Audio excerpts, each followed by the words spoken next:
Magnus Carlsen continued his dominating performance on Day 3 of the Grand Chess Tour Rapids in Côte d'Ivoire.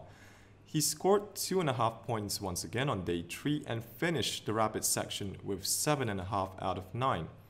According to the scoring system in the Grand Chess Tour, Rapid games are worth double the points, so Carlsen, after 3 days of play, has 15 points. Hikaru is second on 12 points, and both MVL and Wesley So finished third on 11 points. So without further ado, let's jump into this game. Carlsen is playing black here against the Egyptian Grandmaster Bassem Amin, the first African player to cross the 2700 mark. So Bassem opened the game with e4.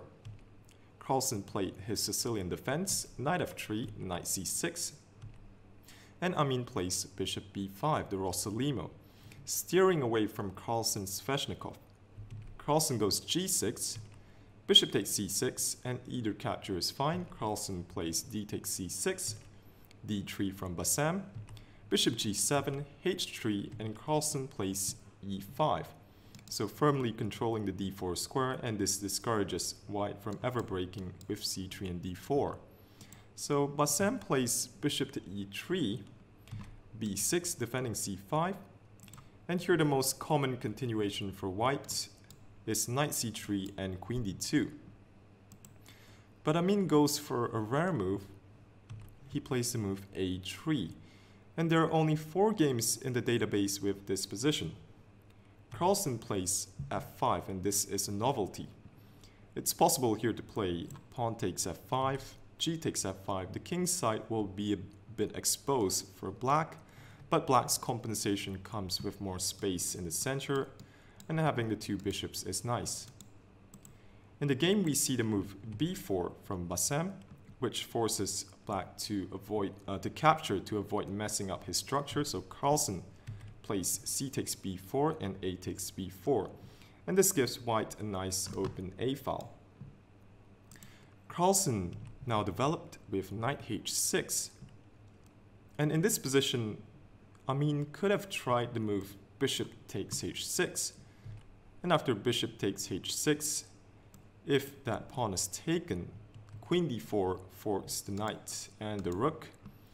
White has an amazing resource in rook takes a7 and knight takes c6. But after queen d7, knight takes a7, queen takes a7 with 3 pawns for the piece.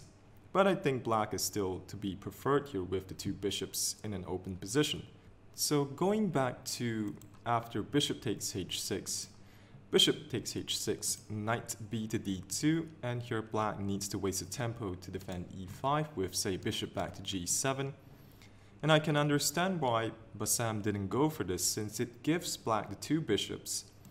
But I think white should be doing fine if he can keep this pawn on e5 blockaded, and having the open a file is always nice.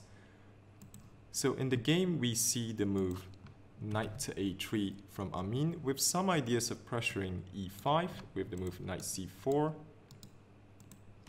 knight f7 from Carlsen, queen c1, very interesting decision from Amin. So it's possible for black to go f4 here and shut out that bishop, but Magnus didn't go for this as it closes the center, and after bishop d2, white is going to try and pile up on that e5 pawn with moves like bishop c3, queen b2, knight c4.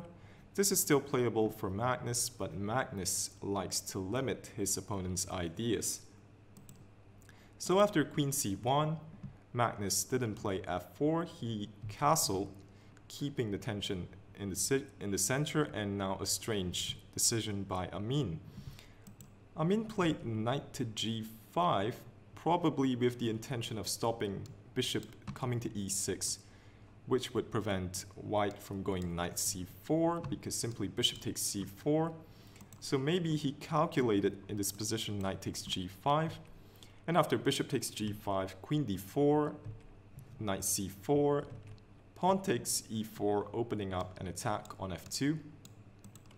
And after bishop c3, queen c3, bishop to e3, queen c3 check, bishop d2, queen d4, bishop back to e3, and if black tries to escape the repetition, for example if queen d5, then white has this resource of knight takes b6.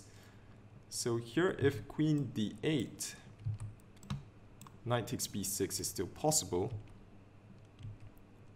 Knight takes c8, this is just one possible line. D takes e4, rook takes b4, rook takes a7, and the rook on the 7th rank will give white a nice initiative.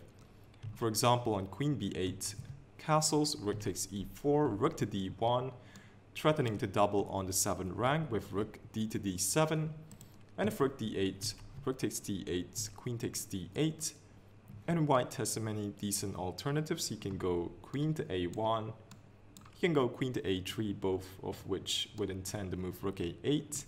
He can also go queen b2 or queen to b1, trying to double on the 7th rank.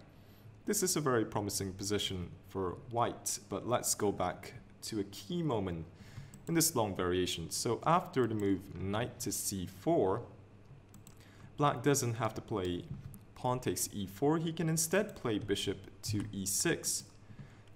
And this is already quite unpleasant. All of black's pieces are developed and white doesn't have this resource of knight takes b6.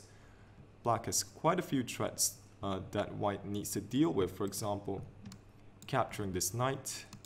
e4 is also a little vulnerable, and this bishop on g5 could potentially be trapped with a move like f4. And the best for white in this position is bishop e3, queen d7, pawn takes f5, g takes f5 with a better position for Carlsen.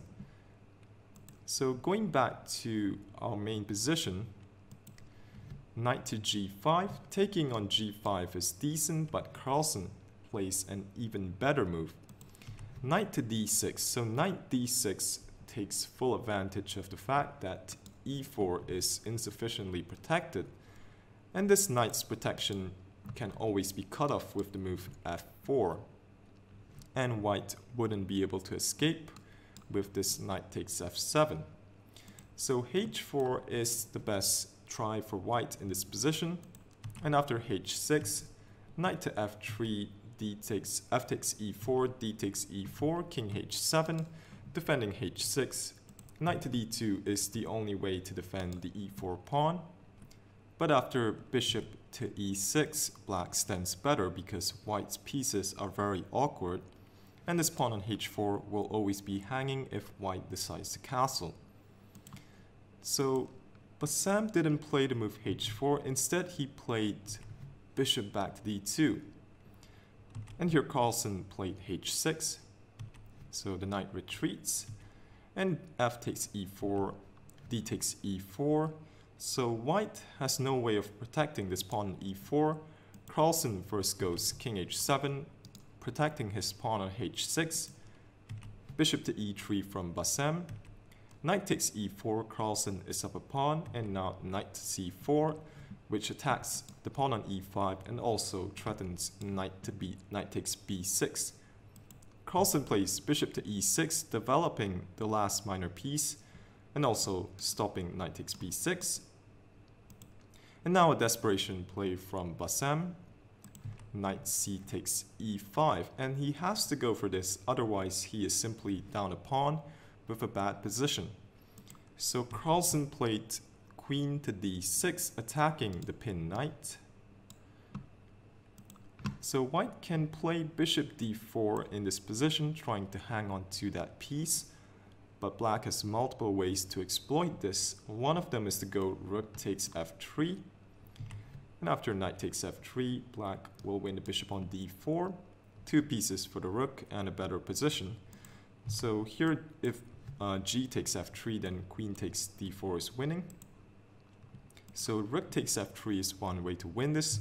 Knight g5 also does the job after knight takes g5, h takes g5. If queen takes g5, simply queen takes d4, queen takes g6 check, king h8, and there are so many threats to deal with. This rook is hanging, this knight is hanging, the pawn on f2 is hanging, and this is winning for black. So if instead of queen g5, let's say queen to e3, simply rook to f5, and this wins. So going back to our main position, queen d6, Amin tried to move knight to d3, so giving up the exchange. Carlsen first gives a check, bishop c3 check, king e2, and now he captured the rook. And now Carlsen plays a5, keeping the pressure and hoping to open up the a file. Queen e5 from Amin, and obviously Carlsen trades the queen because he is up the exchange. A takes b4, knight takes c6, and here a great move from Carlsen, b3. So threatening to simply open up the second rank for his rook. So Amin played rook to c1, trying his best to defend this very difficult position. Carlsen played bishop c4, and this pin is very annoying. Obviously white can't play c takes b3 because of rook coming down to a2 with check.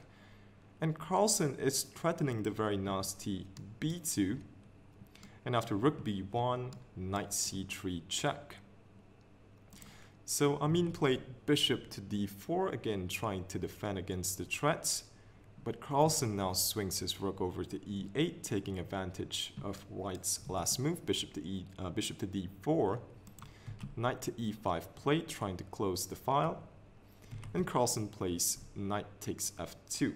So if that's taken with bishop takes f2, then rook takes e5 wins. This knight is pinned. So after knight takes f2, Carlsen is now threatening to play b takes c2, followed by bishop takes d3 check. So Amin played king to d2. Carlsen played knight e4 check, king to e3 and knight to c5. Black is up a pawn and the exchange, and his pieces are way too active in this position. Amin played his king to d2, and Carlsen finishes off the game with bishop takes d3, c takes d3, and here b2. And in this position, Bassem Amin resign. So a possible ending would be rook to b1, and here knight b3 check, simply trading off the bishop. And rook f2 is probably sufficient to win the game, simply defending that dangerous passed pawn and attacking white's pawn on g2. And after, for example, knight c4, b5, knight takes b2, rook takes g2, the ending is completely winning for Carlsen because he is up the exchange and a pawn. So overall, a brilliant performance from Magnus Carlsen in the rapid section. If you enjoyed this video, feel free to give it a like and consider subscribing to the channel. Thanks for watching, and I'll see you soon.